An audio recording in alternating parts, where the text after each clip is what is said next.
All right, my friends, really excited to introduce my new friend, Marty. And it's funny, we were just chatting about this earlier.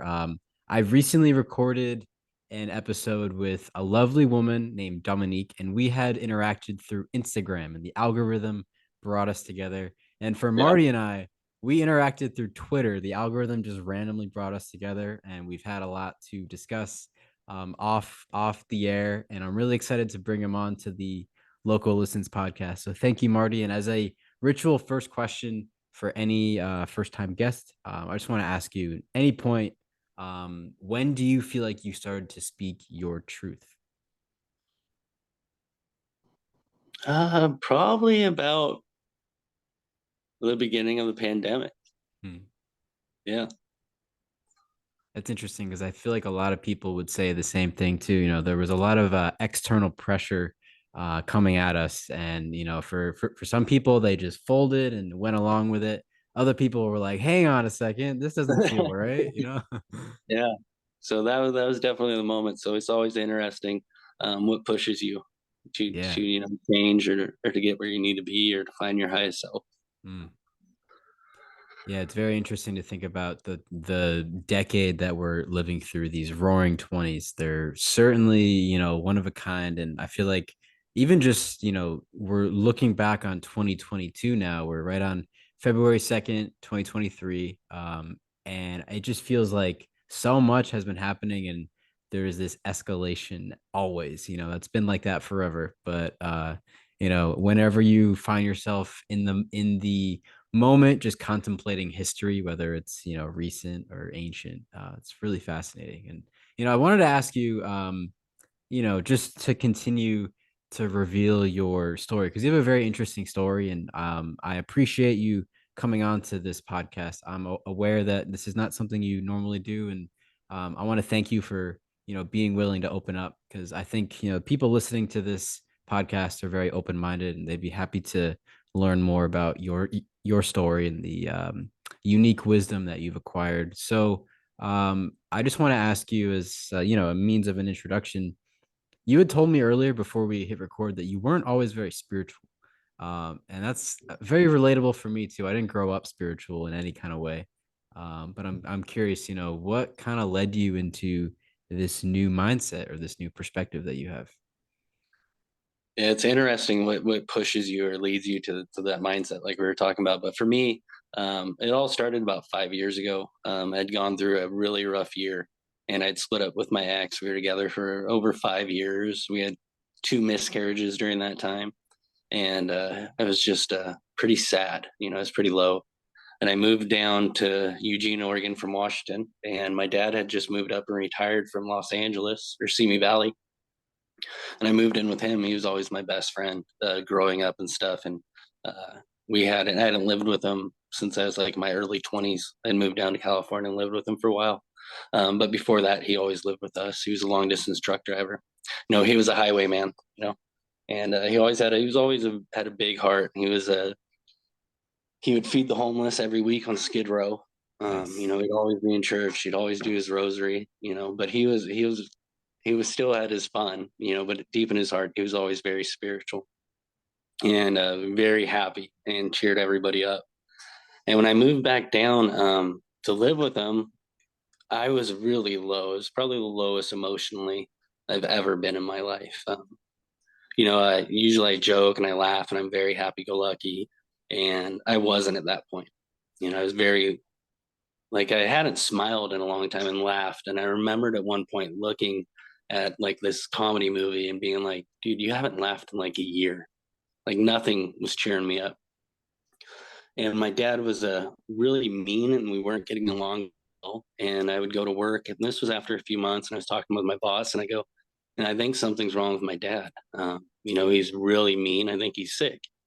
And my boss was like, no, that's what they all go through, when they get old. My dad's like that, they just get old.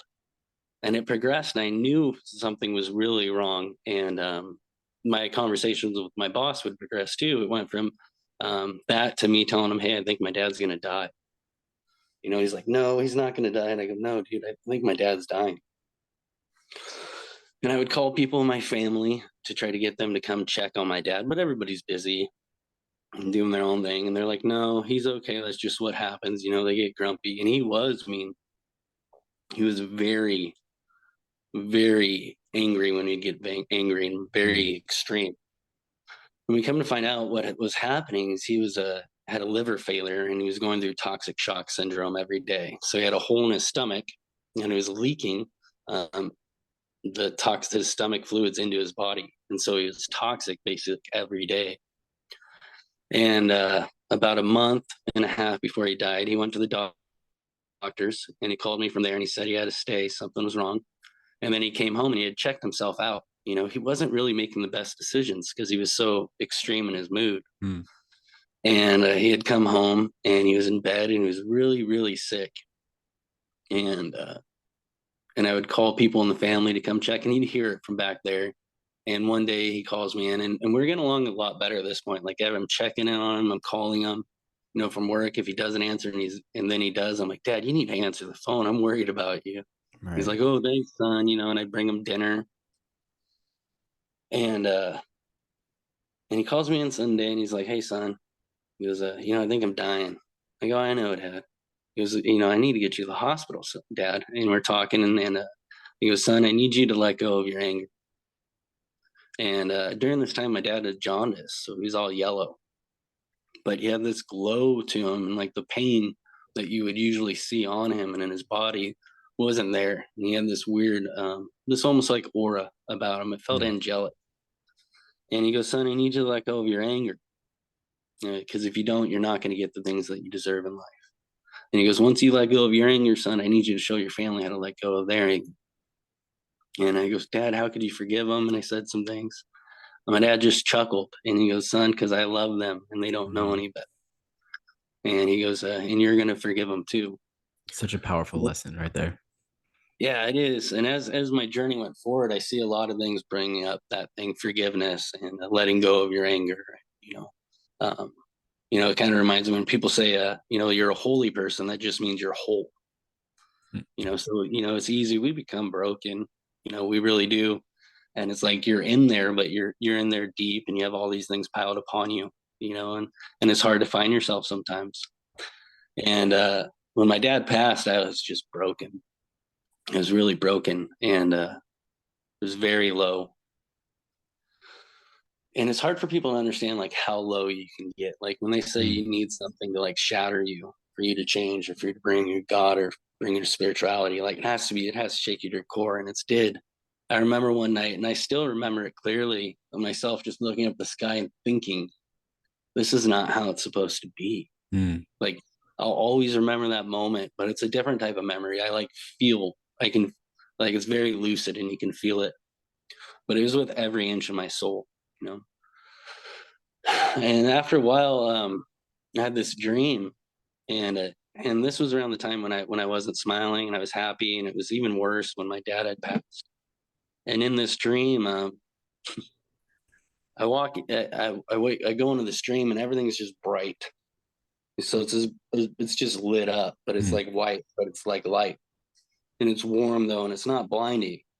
And in the middle of the room, or in the middle of my dream, is my dad, and he has his rattlesnake boots on and his holy Levi's, and I could see his arms, but I couldn't see his head or his body. He was the Holy Spirit, Wow. and he was just covered in one big ball of light.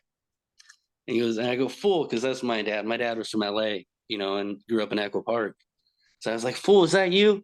He goes, yeah, fool, it's me, you know, and that's how my dad and I were, you know. And I was like, Yeah. and I'm bending over and I'm laughing. I'm like, Dad, is that really you? You know, and he's laughing, but I can't see his face. Mm, He's in the light. He goes, yeah, son, everything's going to be all right. He goes, I love you. Everything's going to be all right, son. And that was the dream. And ever since that happened, my life really started changing. You know, I was questioning things, spirituality. I think what happened is I got on YouTube. I might have found some of the John Levi videos. You know, I started mm. looking down this thing. I started looking at stolen history .net, or Start you diving know, into the algorithms, right? started looking, yeah. Yeah. And then I got into kind of Q, and I've been in car sales, so I was very good at car sales. It was really easy for me. So Mm, I wanted to spend some time doing something I could, because just get up and sell a car, and you know, come back and research something. So I was researching a lot. I was becoming addicted to it. But eventually what happened is you kind of get tired of like looking into that type of stuff, and It you can start be looking. exhausting, right? You know, it's you Yeah. gotta find something to balance it out with. Yeah. And so I started looking toward like God and spirituality. And everything started changing. I was changing. And what happened on Twitter is this where I think they have algorithms or something happens and it leads you down. I don't know Right. if they want to. It's not like they have the old uh, spirit science schools or the old mystic schools like they used to. We don't even have community events like we used to. Mm. They've been the community centers. Your whatever elk clubs group. Those It's aren't all like they used digital to. now. Yeah. Yeah, now we have social media or something like that. So it's not like you have those opportunities. And as I started going online, one night, and it's on Twitter. You can go back and you can read where it happened, and it started telling me I was God, like, oh, hey God, and or whatever, or it started making me think that I was connected to God. So like someone was tweeting at you or you were reading someone's tweets, like Reading, and as the algorithm was showing me whatever it was, and then it was building me this up, and then all of a sudden it said like God's awake. Some of the people on there, and I think they're bots. So I hmm, think that I think the bots have been put into the algorithm to lead us down, totally. Yeah. maybe like a spiritual sense of growth. Because 100%. without spirituality, our society is doomed. Like Mm. our spiritualness is what paints our society. So Right. it's not like we have a drug problem or a gun problem. We have a soul problem. That's what I always say, man. Like I Yeah. can tell you a quick story. Like I'm from Newtown, Connecticut, where the Sandy Hook shooting happened. And I was wearing my Newtown wrestling shirt at this college lecture one day. And the professor like pointed me out. He's like, "Hey, you, the Newtown kid, what do you think about gun control?" And I didn't know how to answer, so I was like, "Nah, I think it's more of like a mental health issue, really." And like mental health, fancier way to say that is like a spiritual Your crisis. psyche, your soul, your Yeah, psyche. exactly, The exactly. See, the bots have trained me on this one. And they did it for a long time. And I remember at one point, I don't know if it's a real person or not, but he's like, you have to make sure they understand this. And it would break it down. And like, I'll send you the thing. It would send me a internet thing to read, a link to some web page that talks about it and breaks it all down. But he was talking about it's the collective neurosis, and Mm. that it was started like 17,000 years ago, like with civilization. But I think I'm getting too far ahead. That's all right. And just really quick, I want to interject with a question because you know, when people say, they recognize their inner divinity, and I recognize it in everybody. That's why like yogis would say namaste, because it's like I can recognize that divine spark in myself and in you and everyone else. And you've Mm-hmm. reminded me of a story. Are you familiar with Ramdas or Richard Alpert? Uh-uh. While Okay, you so talk, I'm just gonna grab my notepad. yeah, yeah, sure thing, sure thing. So Ramdas, became this kind of spiritual guru. He used to work at Harvard with Timothy Leary. That's a more famous figure, Timothy Leary and LSD and all this. So they were doing the LSD experiments together. Yeah. Anyways, once Richard Alpert, Dr. Alpert was working with Dr. Leary. He later became Ram Dass after going to India and having this spiritual transformation. Long story short, though, he told this one story. It was really peculiar. It was about his brother, and his brother was institutionalized because he was basically saying, "I am God and no one else is," and that's like the fundamental mistake people might make is like, yeah, I mean, of course, like I am God and you're and you're God as well. We're all from, yeah. Yeah. So We're you all just kind of remind me of that because that's kind of where I think some well, people who have trouble in this realm are led astray to think that they have something unique. I mean, we are all unique, we don't get all me have wrong, it. It's just whether but or we not you all have the have it. spark. But whether Mhm. some of us have something else, I don't know. But that's another question. But Yeah. it's like that song, when people go through the spiritual stuff. You ever heard Gnarls Barkley? Charles Barkley, Crazy, yeah. that song. Yeah. I I'm think going I'm crazy. crazy. Yeah. Well, people stop singing the rest of it, and he goes, "It's not because I knew too little; it's because I knew too much." Mm-hmm. Mm-hmm. you can't unsee or unlearn some of those things. That's why Yeah, the algorithm can be dangerous because it can show definitely. you something very traumatic or triggering. But not to Yeah. take away from your experience, because I'm curious. These bots on Twitter, like ever since Musk has bought out Twitter and gotten rid of a lot of bots, I think that changes the experience a lot. And it's crazy to think, not to use that word crazy loosely, but it's crazy to think about how people can be so easily led down a certain direction using the algorithm and these bots. It's And crazy. it's probably what has formed. I think you had said collective neurosis earlier, but like Yeah. there's also that phrase that's been popularized in 2021, which was mass formation psychosis. And I don't think that people who believe a certain thing have psychosis. I just think that like there's a lot of They're soul sick. say it It's again. their soul. They're soul sick. They're soul sick. Yeah, exactly. Exactly. Yeah. Yeah. It's who really, I mean, the crazy thing is you watch these videos nowadays of people beating the hell out of each other. And like before it'd be like, oh, look at that. Now when I look at that, and I'm like, so sad. We're evolving in Could that you in imagine that like way. how Yeah. much trauma those people have gone through to just do that to each other? Hmm. Like, because now it's so different. It's so hard for me to judge somebody else. So now when I look at something, I think of it like, oh my gosh, what has that person gone through to get to that point? Mm.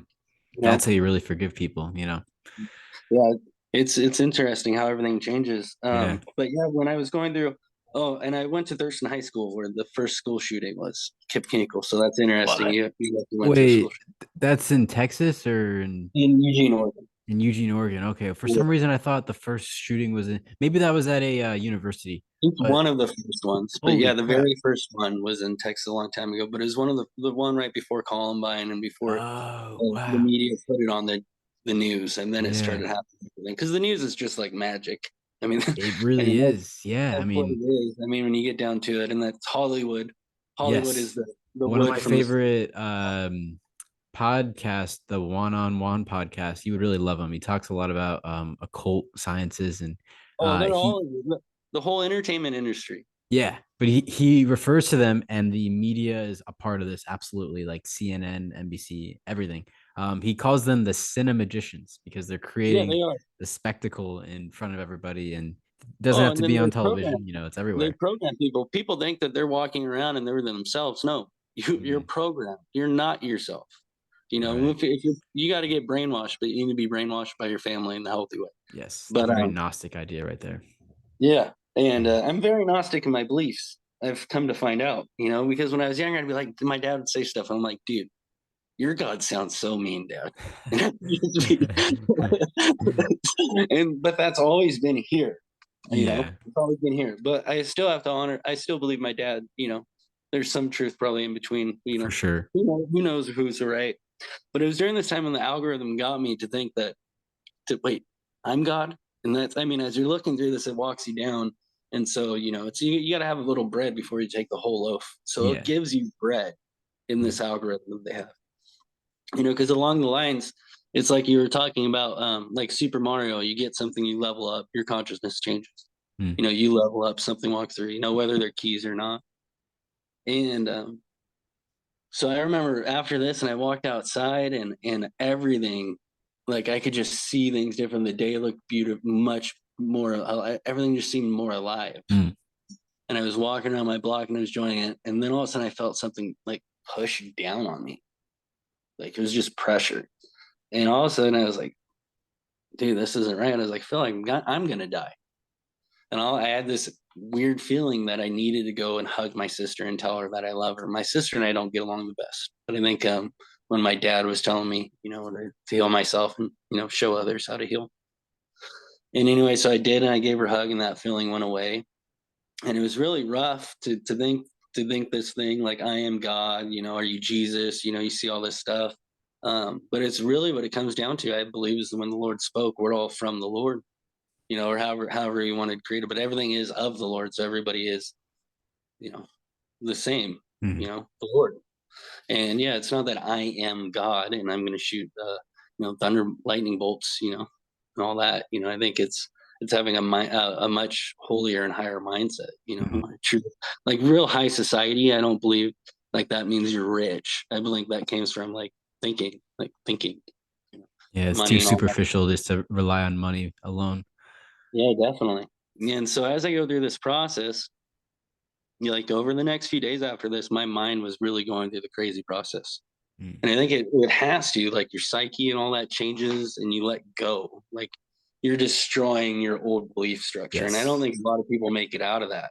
Oh A lot of no, people that's can't like even that express alchemical process, and it's you like burn away your old self essentially, and then you're it's like a phoenix being reborn after going through the most challenging like kind of hellfire, right?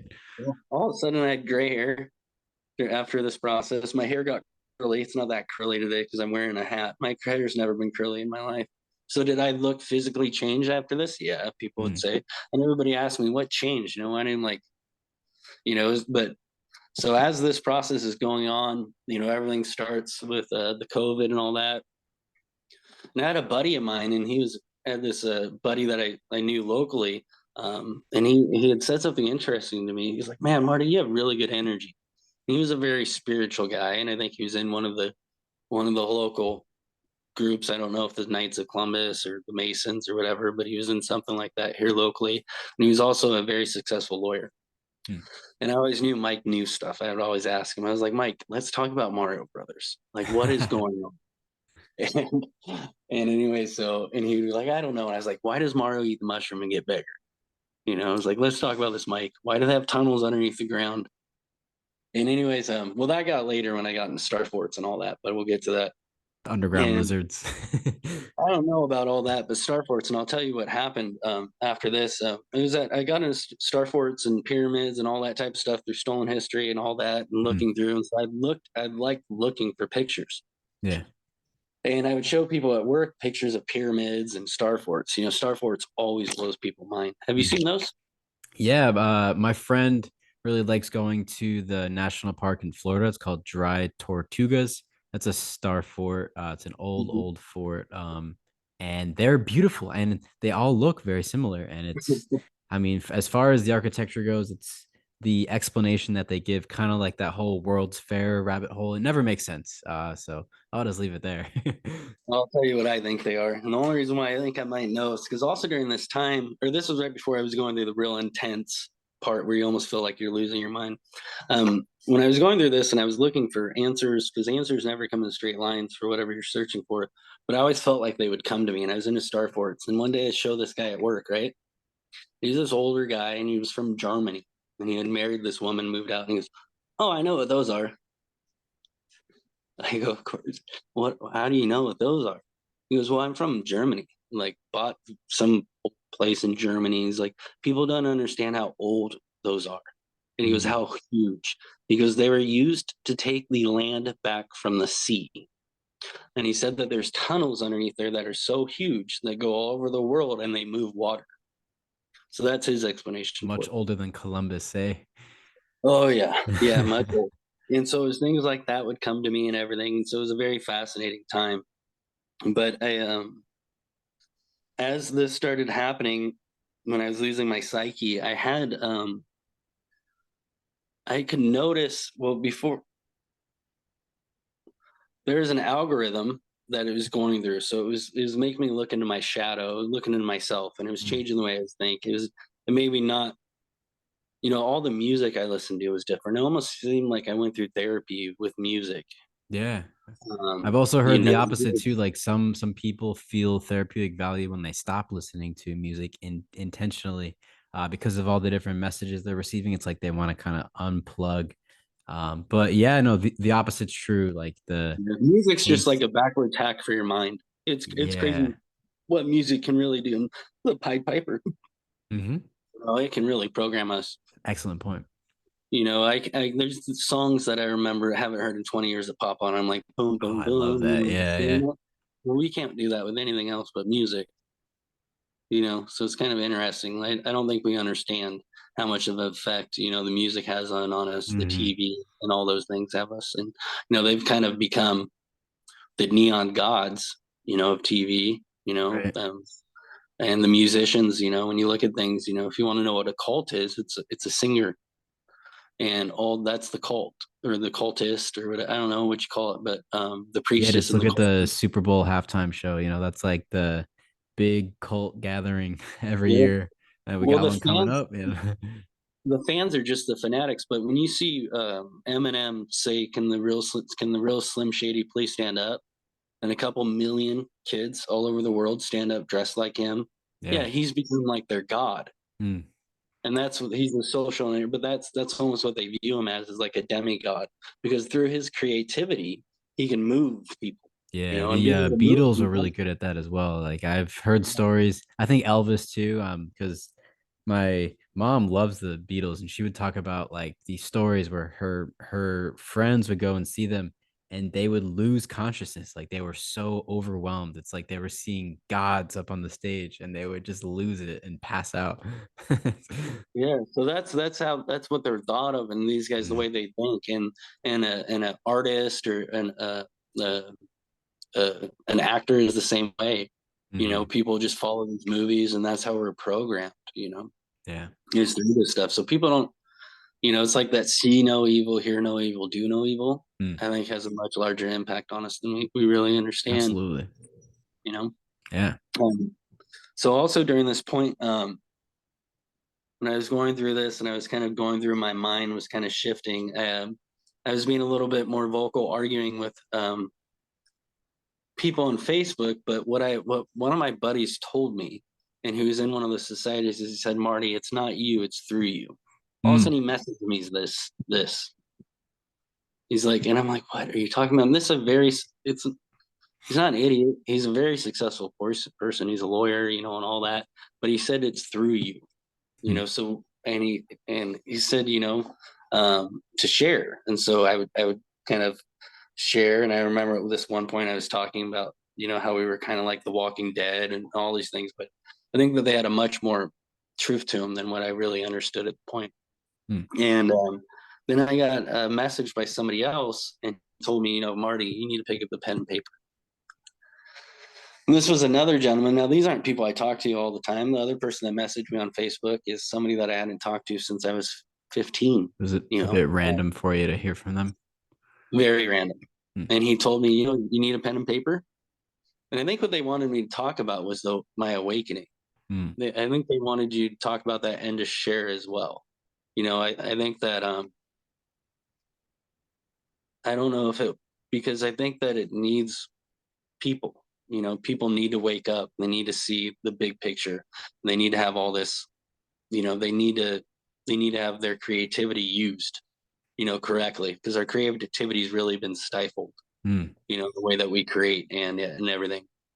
And then the next day he said something like, it just gave me the impression that I could go somewhere or get picked up. It was kind of odd. Mm, And at the same time, I had another thing on Twitter messaging me, and I skipped parts, but some of the things that were kind of helping me and talking to me like about me and what I was doing, and things that, and some of them started out as me kind of arguing with them, and then seeing like some truth in what they said, or some knowledge, or whatever, and then me continuing. mm, But they would know if I was messing. One time I was talking to this girl about songs, and it's like, "Oh, that's so beautiful. You're talking about the girl about the song." So it could know my messages like through Facebook and Twitter. It seemed like, um, and it said, don't go up there. And it would also talk about, at times they would say, this other Twitter account, the same, I believe, a bot account, would post about this person had gone missing, and they're like, you know too much, and they take you. So it was kind of odd. So you received an invitation to go somewhere. Basically, you're seeing on the I was told to algorithm go on on your a walk, and I would yeah, get picked up by but somebody they're that I trying to knew. warn you not to go through these cryptic tweets and Yeah, and it said, "Stop building your sandcastles in the sea." mm, And it also said like so many, like in our, like, I miss my brother. It was so weird. And it talked about being on the moon, and it had math in it about this many miles away from the sun.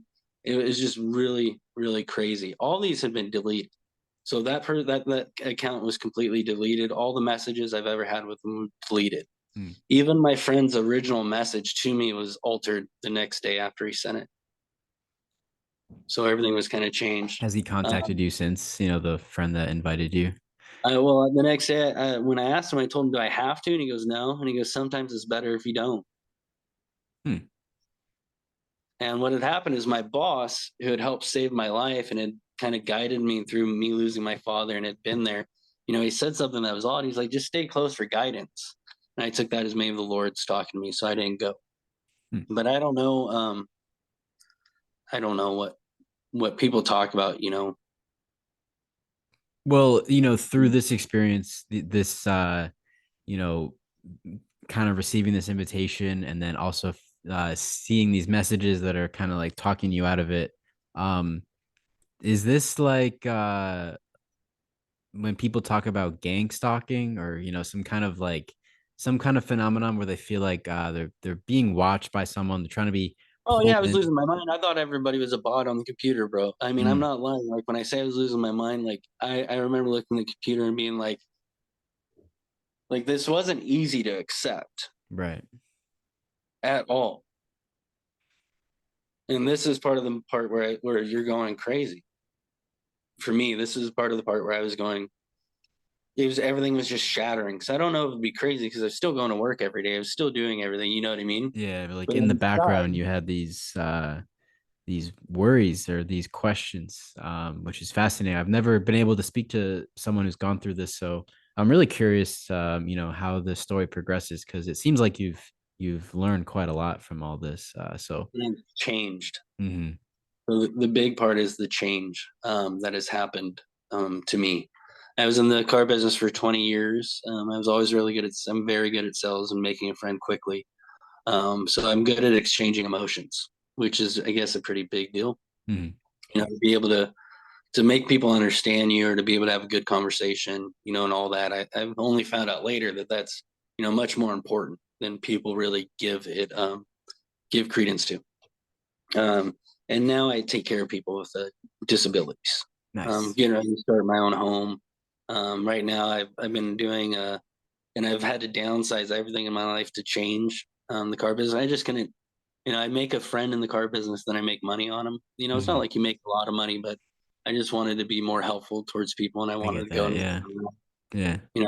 sales. I was kind of done with that, and so my whole life has shifted through these events, through my father's death, through whatever happened with the internet, just kind of, and everything in my psyche changed. All the music I listened to changed.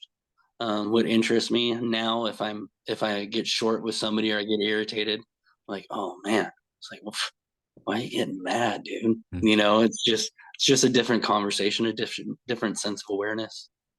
Within my whole body feels like it's changed. So when they do talk about the process of the depth, you go through this process and things change. I almost feel like something like that did happen.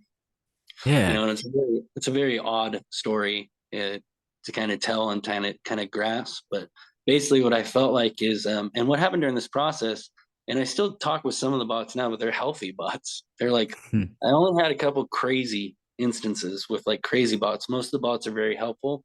Like it almost seems like they're and what happens is that they just connect with you, right? You see something, you're like, oh, that connects with me.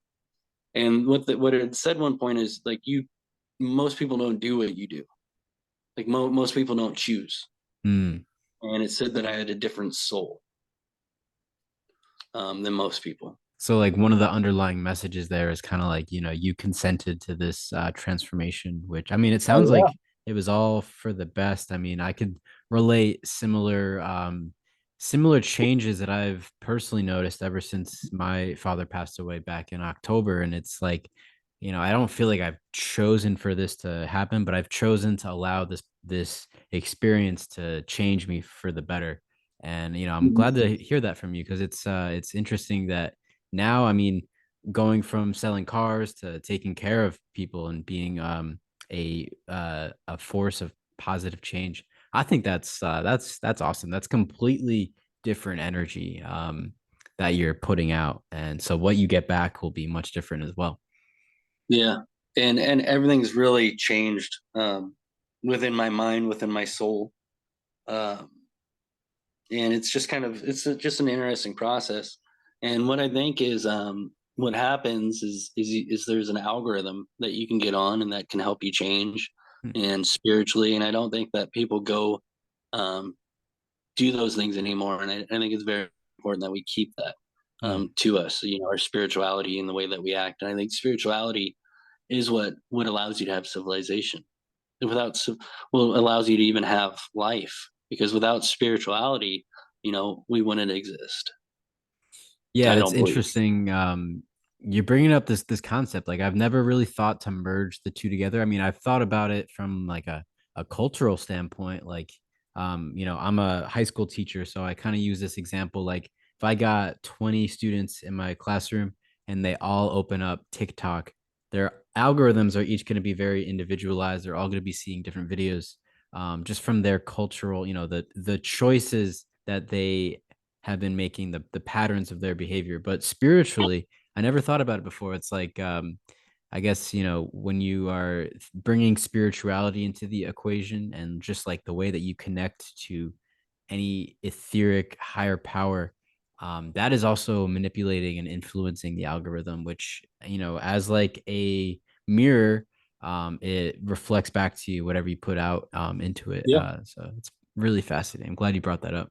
Yeah, I was told one of my buddies, and he's a Mason, he's a lawyer, and we are on Facebook, and he goes, Marty, I think you're walking the red path now. I was like, what do you mean the red road?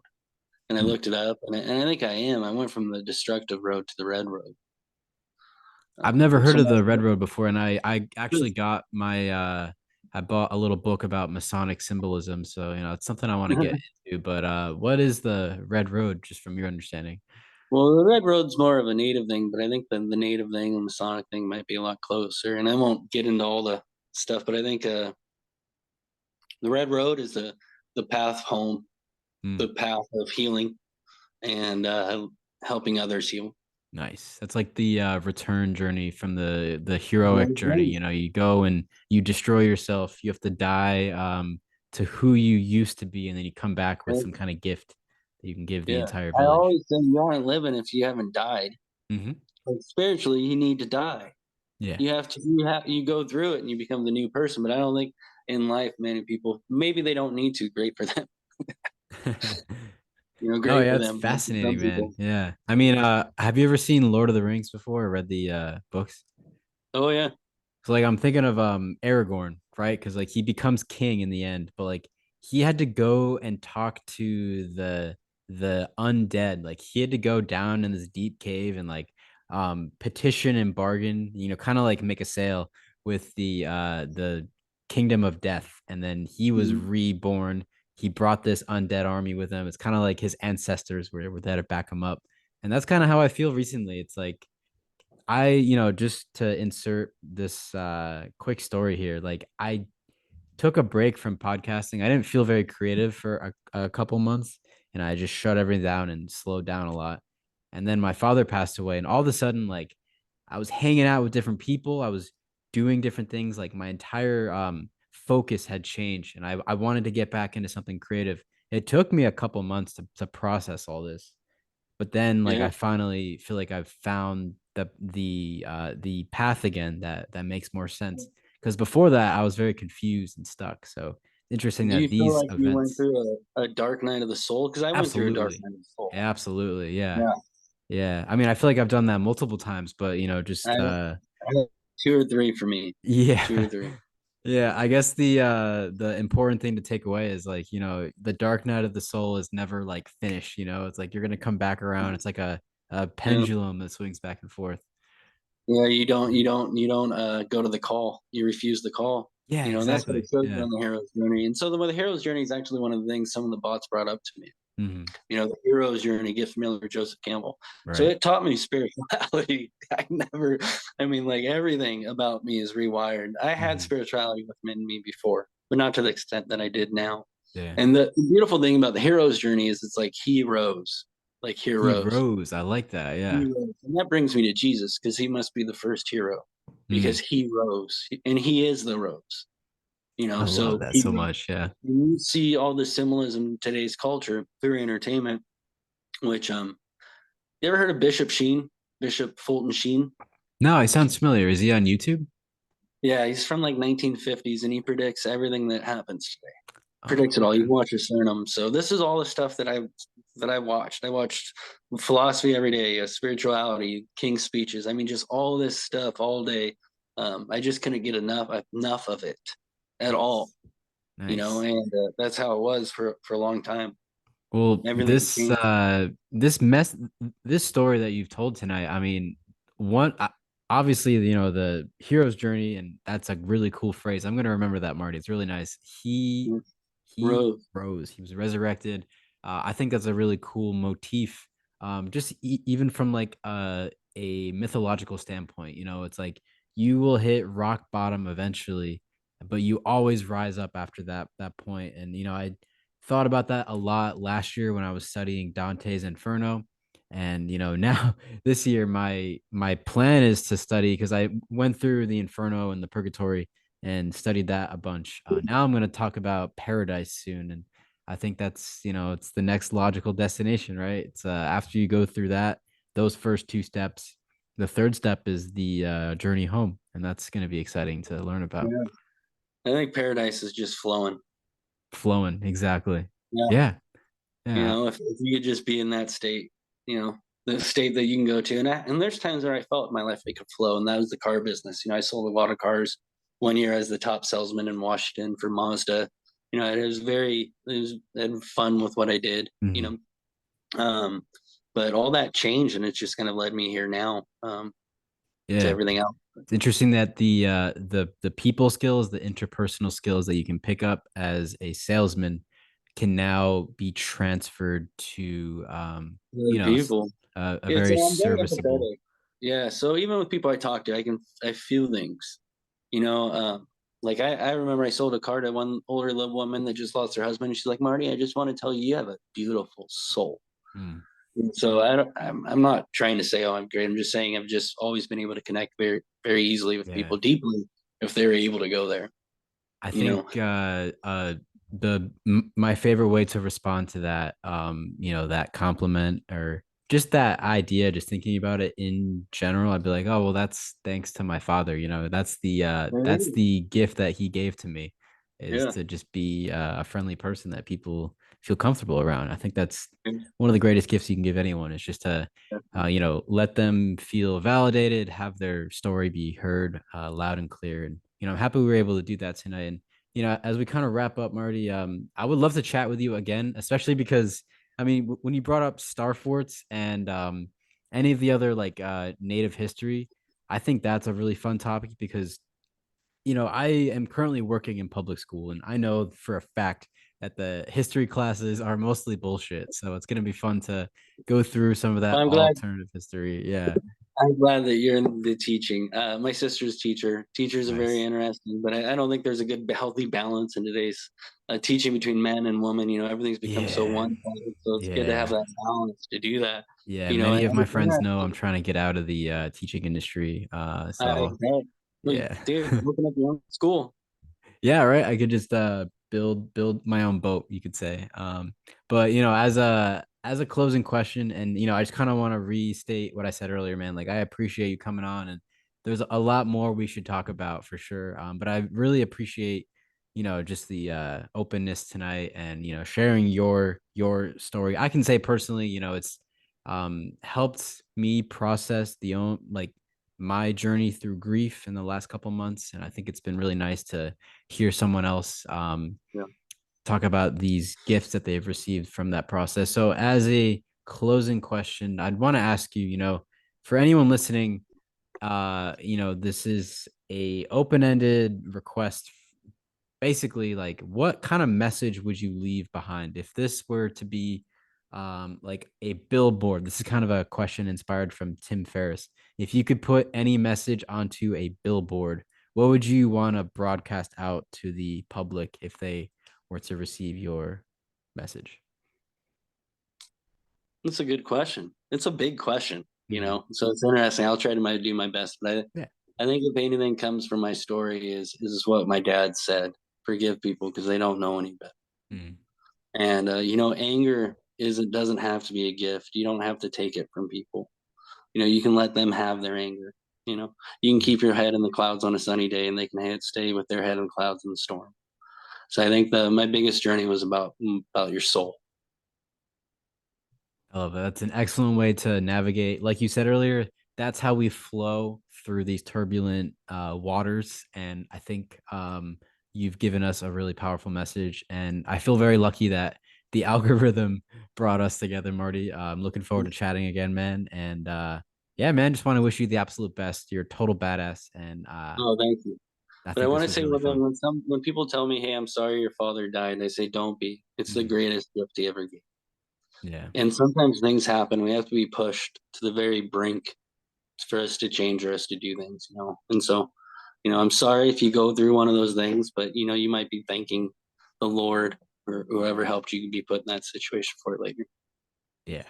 I think that's really well said.